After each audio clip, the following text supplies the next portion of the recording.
Ruby Tuesday Art, and today I'm going to be showing you how to paint your very own semi-realistic watercolour flower. I'm really excited to show you this particular tutorial as it's one of my favourite things to paint ever. If you give it a go and you want to tag me on Instagram at Ruby Tuesday Art, that would be great. So let's give it a go.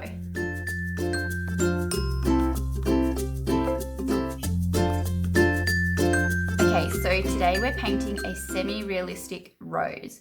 This is an example of another semi-realistic rose that I painted. And we're going to be creating something quite like this. As I paint, I'll be sort of explaining my process and the way that I do things. And I've got to be honest that every time I paint, I do things a little bit differently. Things turn out a little bit differently, and that is completely fine. And I like to share that so that you don't feel like if you're following along and painting at home that you've done something wrong if your artwork doesn't turn out quite like this, because even my own changes each time because I just sort of shake up my technique and sort of wing it sometimes. And I like to be really honest about that. Another thing that I want to mention is that this can take a bit of practice and also patience in terms of waiting for paint to dry and that kind of thing, which I'll talk you through as I'm painting. So I'm going to pop this example aside and I'll show you, this is my sketch that I have ready to go on watercolor paper. I've sketched mine with quite dark pencil because I wanted you to be able to see it as well. But generally when I'm painting something semi-realistic such as this, I'll draw it probably this dark, but then rub it right back with an eraser, because once paint goes over the top of the pencil, you can't really get rid of the pencil, so the pencil lines will stay there. But for the purpose of this video, I've got really dark pencil just so that you can actually see the different sections that I'm painting. And I'll show you my reference photo that I have that I sketched from and am painting. Hopefully you can see that. I can't see my screen on my camera, so I'm hoping you saw it, but I'm using that reference photo so I can see the colors as I'm painting. So I think it's a really good idea to have a reference photo to use for your sketch and then to look at in terms of colors and shading and shadow and that kind of thing. Okay, so I'm going to tell you about the materials that I have today. I've got one of my older cheap synthetic brushes here that I'm going to use for mixing my colors. I've got a size 12 brush. It's actually an imitation sable. And then I've also got a sable hairbrush in size 2. And today I'm using my Winsor & Newton Cotman half pans, and I've got 2 jars of water, some paper towel, and some 300 GSM watercolor paper, which is really quite textured and rough. So I really like that kind of added texture in my artwork. And I do have a free PDF guide that you can download. The link will be in the description for this video. And that's all about materials and everything. So don't feel like you need to write any of this down or try and find it online on your own. I've got a guide and I've also got another YouTube video all about it. So let's give it a go. All right, to start with, I'm going to be using my synthetic cheap old brush that's actually falling apart a little bit for my color mixing. I'm popping some yellow, a warm yellow and a warm red into this tray. Actually, grab the red from next to it, a warmer red, and mix them to make this orange color. Although my flower is actually kind of more of a coral, so I'm going to grab a pink and chuck that in there too. I'll just check this one, see how it looks.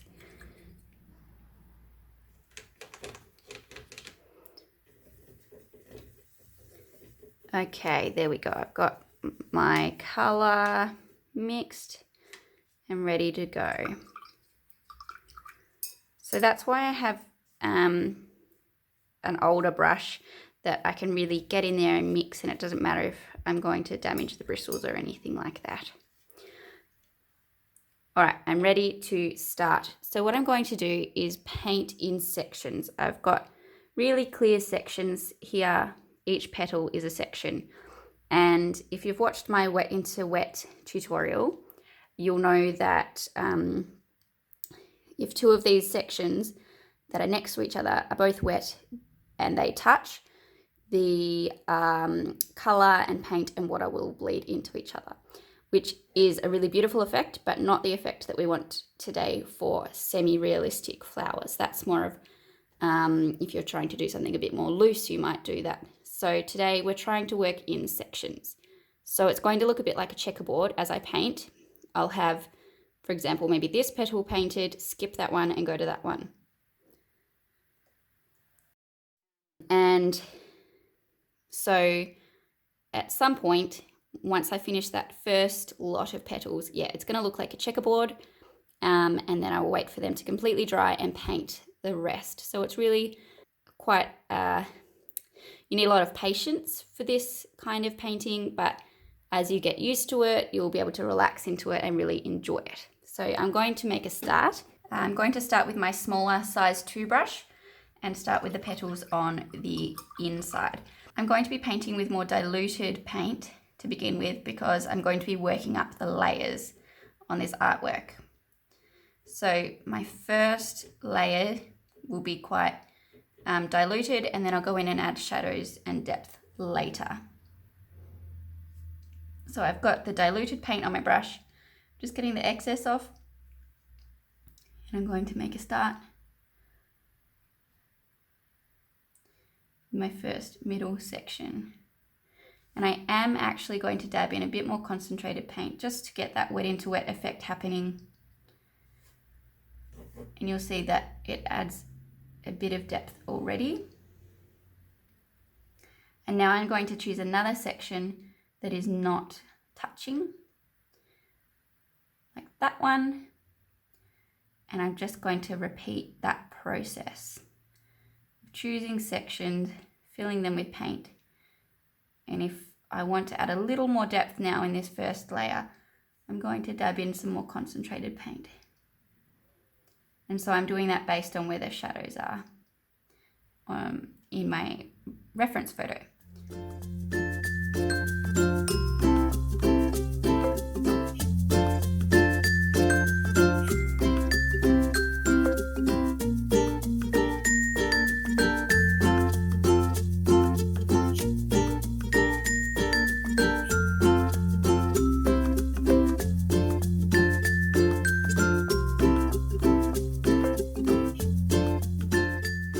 These middle petals are a bit darker than some of the ones as I work my way out. So I'm going to dilute my paint even more for some of my petals that are a bit bigger. You'll see that this lot of paint is actually more diluted, and possibly I should have moved to a bigger brush. So I'll move to a bigger brush shortly. And I'm going to dab in some more paint, some more concentrated paint, where I can see that the petals need to be a bit darker, and you'll be able to tell that from your own reference photo.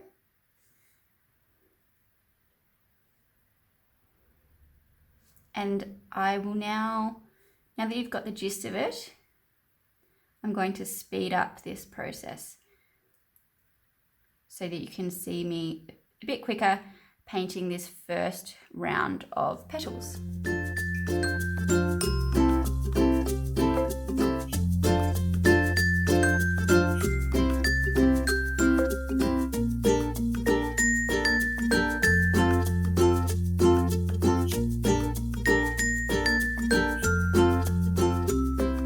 Okay, now that I have my checkerboard effect of petals coloured in, I'm actually going to wait until they completely dry, or I'm going to use my hairdryer to speed up that process for filming purposes. If you do decide to use your hairdryer, make sure it's not on too high. And if you do have too much water on your page, it will kind of blow it off the page. So just make sure that you just have it on low if you do decide to go down that avenue. Just be careful, and I'm only doing it today so that you can see. But it's really, really important when you get to this stage that the paint is allowed to dry completely before you move on to your next section of petals. So whether it be you just leave it, have a cup of tea and come back, or you do speed up the process with some sort of drying device, such as a hairdryer. Now, I'm going to speed up that process so that you don't have to literally sit and watch paint dry. And then I'm going to go in and paint these other petals that I have left. And you might see me mixing up some more color. I'm going to mix up pretty much the same orange, but I may chuck in a little bit more red or something to create a bit more variety. And you may have also seen me drop in some red into this petal just to let it kind of also add some variation. And that is the wet into wet technique, where I have wet paint on the page and I'm adding more paint into it and letting it flow and letting it just sort of go where it wants to. And you may have also seen me, if I had excess paint on a petal, you may have seen me use a dry brush to just sort of pick up that excess paint. So keep an eye out for me doing those things. And I'm going to speed this process up again for you so that it doesn't take quite as long for you to sit and watch me paint the remaining petals.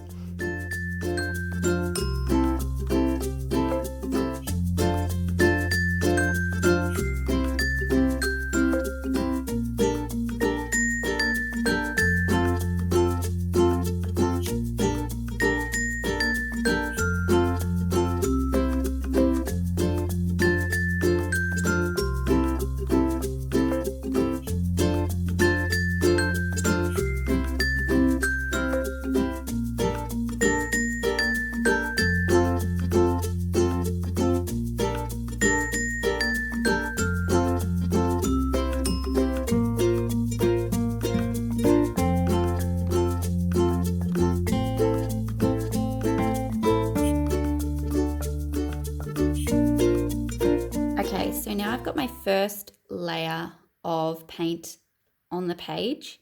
Some of it's still wet, so I'll probably be drying that with my hairdryer in a moment too, just to make sure that it's all dry and completely dry before I start the next layer, which is where I'm going to add in shadows and detail.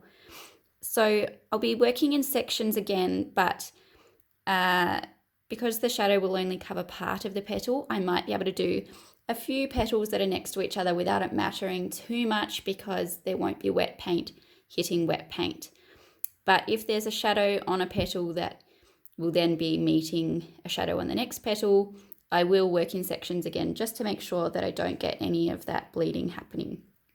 So you should be able to see that there is variety within each petal, and that is, I was able to achieve that because I was working in sections and I was really patient, and I didn't, for example, paint this petal and then straight away paint this petal, because the paint would have just bled through them both and just sort of created more of a blob effect rather than these really quite distinct petals. And you'll see that I also have this really beautiful variation within some of the petals, and that is from the wet into wet technique, where I've dabbed in different colors, and it's really quite beautiful. So I'm going to speed up my video again, and you'll see me painting my shadows with the wet on dry technique. And I do have a whole video about wet on dry technique available, so if you're not quite sure what that is or what that means, it would be worth going back and watching and familiarizing yourself with the technique, and then coming back here so that you're ready to go and do some shadows, or add some shadows and detail.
I've added shadow to my flower. You can see that in some of the shadows, I actually did end up using wet into wet technique. So I'll just bring this up a bit closer so you can see, but I've created a really lovely flowing effect here where I've dabbed in some different colors and just let them sort of bleed and flow and go where they like, which I think is a really beautiful quality that watercolor has and allows you to do. So my flower's almost finished, but I think that I might add in a leaf here. So I think that I want some green to help make it pop. So I'm going to speed that process up for you, but it means that you get to watch me do all of these different things and all of the different layers once more, so that you can see the process of, you know, the first layer that's quite light and then building it up with shadow and that kind of thing. And then I may go in and add just a few more little details to the rose once those petals are completely dry, just if I think that anything needs a little bit more depth added. So you can watch me have a go at that.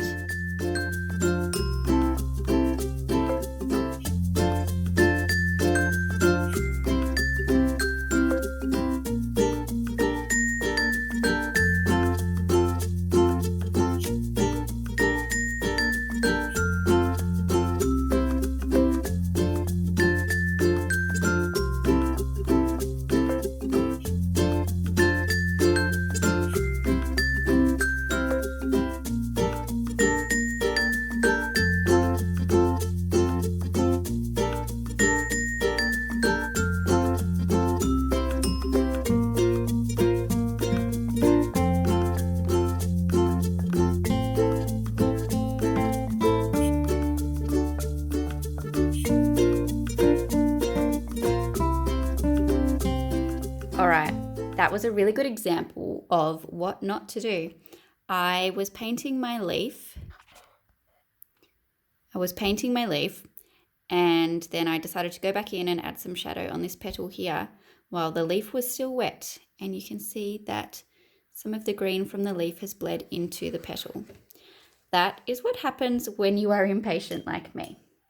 So I've dried that, and I'm just going to add another really light layer of orange across the top to kind of mask it a bit, but it doesn't really matter too much. But at the same time, it's a little frustrating. And so that just really highlights the importance of waiting until the paint is dry until you go into the next section, the section next to it. But I think I'm pretty much done. I have the tendency to go in and just play too much when I should probably just finish and leave the piece for a while and, you know, go and then come back and see if I still think it needs anything added. And I find it really hard to stop, as you can see while I'm painting as I speak.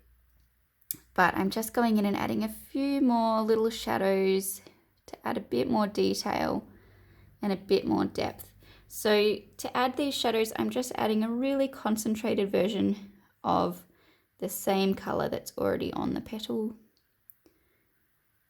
and just going over the top when it's completely dry. So it's the wet on dry effect or technique that I'm using. I'm just adding in a little bit more shadow where I think it just needs a bit more depth.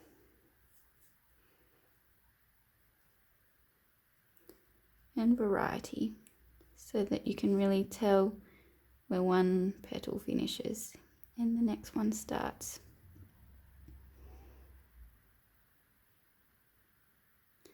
And as I said, I personally don't know when to stop.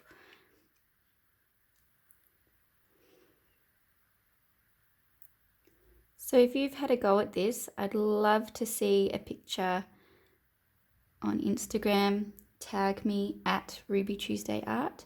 I'm actually going to make this sketch of this flower available for you So I'll put the link in the video description if you want to have a go with this particular flower that I have painted. I'd love to see how yours goes. You can pick some different colors or the same colors that I have painted. And if you just download the image as a PDF and print it, you can transfer it onto watercolor paper. I have a whole tutorial just about that process as well. So if you're interested, go back, watch that and have a go at this particular rose yourself. I'm really excited to see what you create. And I will stop painting now. Thank you, bye.